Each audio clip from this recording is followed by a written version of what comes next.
Première lecture. Lecture du livre du prophète Ésaïe. Ainsi parle le Seigneur Dieu.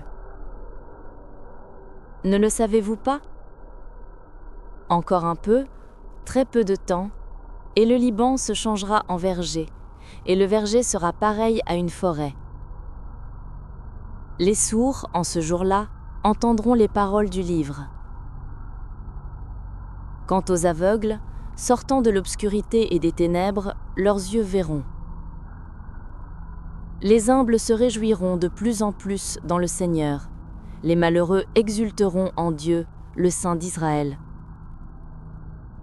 Car ce sera la fin des tyrans, l'extermination des moqueurs, et seront supprimés tous ceux qui s'empressent à mal faire.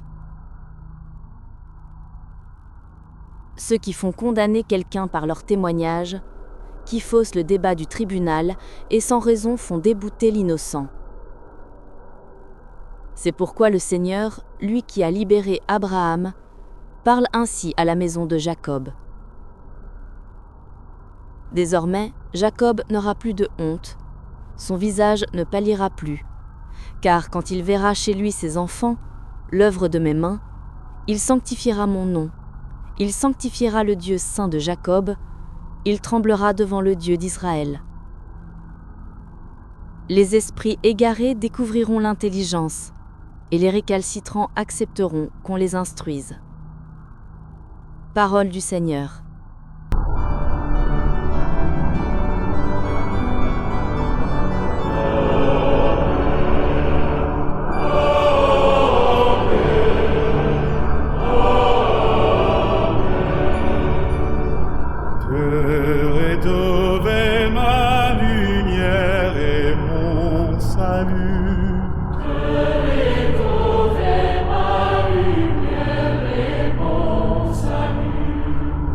Le Seigneur est ma lumière et mon salut.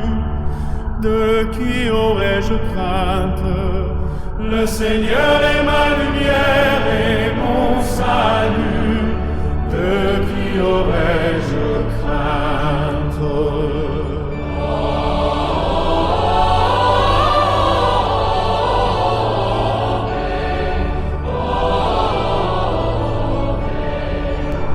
Le Seigneur est le rempart de ma vie, devant qui tremblerai-je?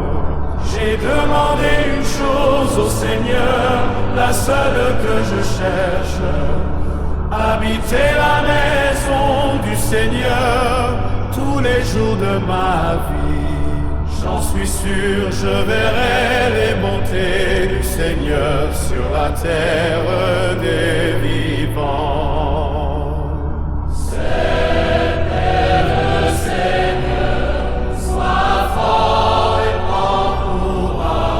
Espère le Seigneur.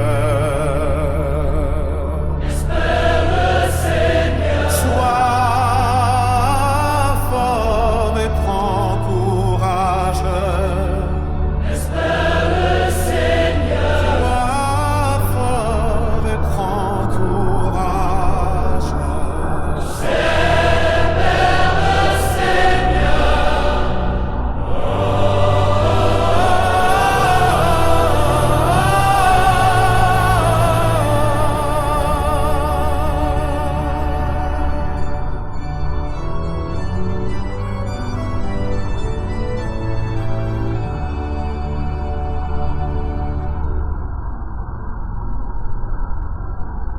Évangile de Jésus-Christ selon saint Matthieu.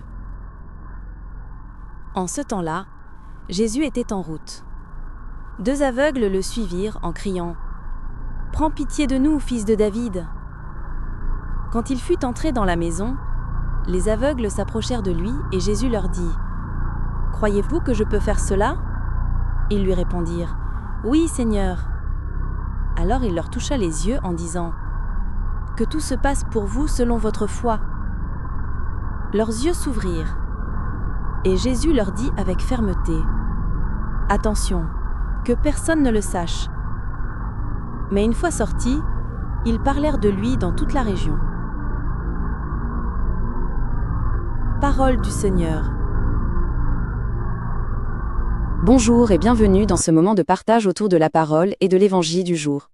Alors aujourd'hui, nous sommes le 5 décembre 2025, c'est le vendredi de la première semaine de l'Avent, et vous le savez, l'Avent c'est ce temps si particulier, un temps d'attente, de préparation, et justement les lectures d'aujourd'hui nous plongent vraiment au cœur de cette espérance qui nous anime. Pour commencer, j'aimerais qu'on se pose une question toute simple en apparence. C'est quoi la plus grande obscurité ? Est-ce que c'est juste le noir, l'absence de lumière, ou est-ce que ça va plus loin ?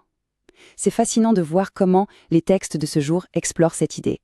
Ils mettent en face à face les ténèbres et une lumière très spéciale, celle qui jaillit de la foi.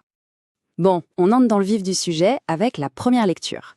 On fait un saut dans le temps, un grand saut en arrière pour écouter ce que nous dit le prophète Ésaïe. Et attention, Ésaïe, ce n'est pas juste un diseur de bonne aventure. Ce qu'il annonce, c'est une transformation radicale, une promesse qui va littéralement tout changer. Ce qui frappe tout de suite, c'est l'urgence, l'imminence. Il dit « encore un peu, très peu de temps, c'est pour bientôt ». Et pour nous faire comprendre, il utilise une image très parlante, celle du Liban. À l'époque, c'était une région plutôt désolée. Il dit que ça va devenir un verger, un lieu plein de vie. C'est une métaphore incroyable, vous ne trouvez pas ? L'idée que ce qui est stérile, ce qui semble mort, va se transformer en source de vie, d'abondance. Et là, on voit vraiment l'ampleur du changement. Ce n'est pas un petit coup de peinture, c'est un renversement complet. Regardez, avant, on a l'obscurité, les ténèbres. Après, les yeux verront. Les tyrans, les moqueurs, hop, ils disparaissent. Les esprits qui étaient perdus retrouvent l'intelligence. Et la honte, elle laisse place à la sanctification. En fait, le prophète nous décrit un monde où la justice de Dieu vient tout remettre en ordre, tout remettre à sa place. Alors, après cette immense promesse pour tout un peuple, on change un peu de registre, on passe à quelque chose de beaucoup plus intime, de plus personnel. C'est le psaume 27. Et là, on va voir comment une personne, un individu, peut accueillir cette promesse, même quand tout va mal autour, dans les difficultés du quotidien. Écoutez bien cette phrase, c'est d'une force incroyable. Le psalmiste dit « Le Seigneur est ma lumière et mon salut, de qui aurais-je crainte ?» C'est fou, non ? Face à tout ce qui peut faire peur, il ne dit pas simplement « Je n'ai pas peur ». Non, il dit « J'ai une raison de ne pas avoir peur ». Et cette raison, c'est Dieu. Pas un Dieu lointain, abstrait, non. Une lumière personnelle, mon salut. Et ce qui est super intéressant ici, c'est de voir comment ce psaume nous dessine une sorte de chemin, le chemin de la foi. Ça se fait en plusieurs étapes. D'abord, il y a la déclaration, l'affirmation de base. Le Seigneur est ma lumière. Ensuite, de cette confiance naît un désir, le désir d'être proche de Dieu, d'habiter sa maison. Puis, ce désir devient une certitude. J'en suis sûr, je verrai les bontés du Seigneur. Et ça se termine comment ? Par une exhortation, un encouragement. Espère, sois fort, prends courage. Ce n'est pas juste pour lui, c'est pour nous tous en fait. Et maintenant, on arrive au moment fort, l'Évangile. C'est là que tout prend sens. La promesse d'Isaïe, la confiance du psalmiste, tout ça va prendre chair. Ça va devenir une scène bien réelle, concrète et vraiment touchante. Essayons d'imaginer la scène, juste un instant. Jésus marche, il est sur la route. Et derrière lui, il y a 2 hommes aveugles qui le suivent. Mais comment ils font pour le suivre s'ils ne voient rien ? Ils se fient à ce qu'ils entendent, à sa réputation. Et ils crient.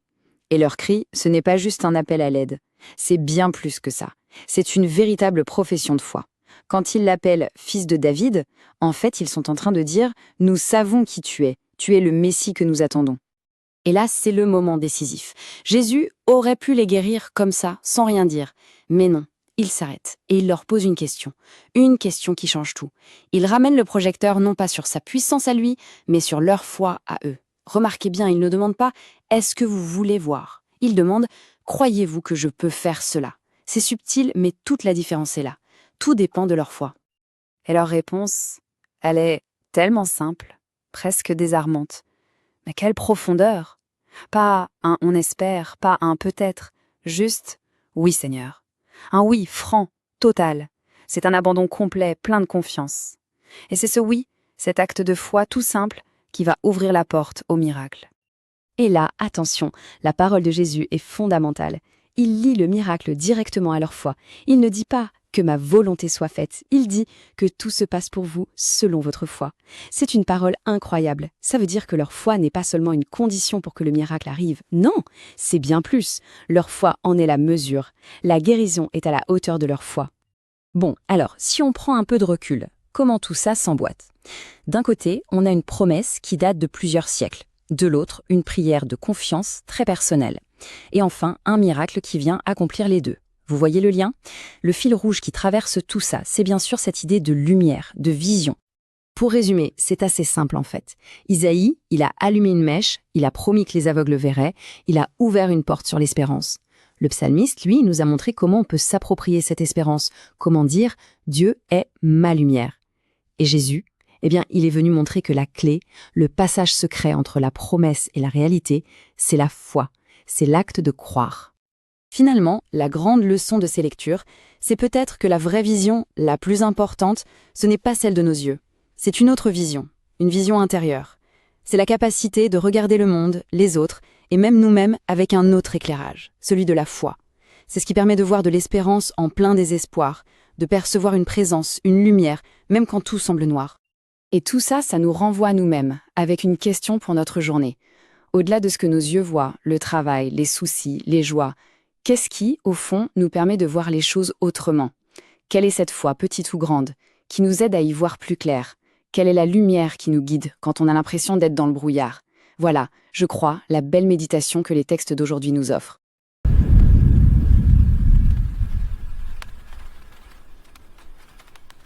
Il y a sûrement un domaine de votre vie où vous êtes aveugle. Une colère que vous ne voyez pas? De l'orgueil? Votre défi aujourd'hui, demandez la lumière sur vos propres défauts.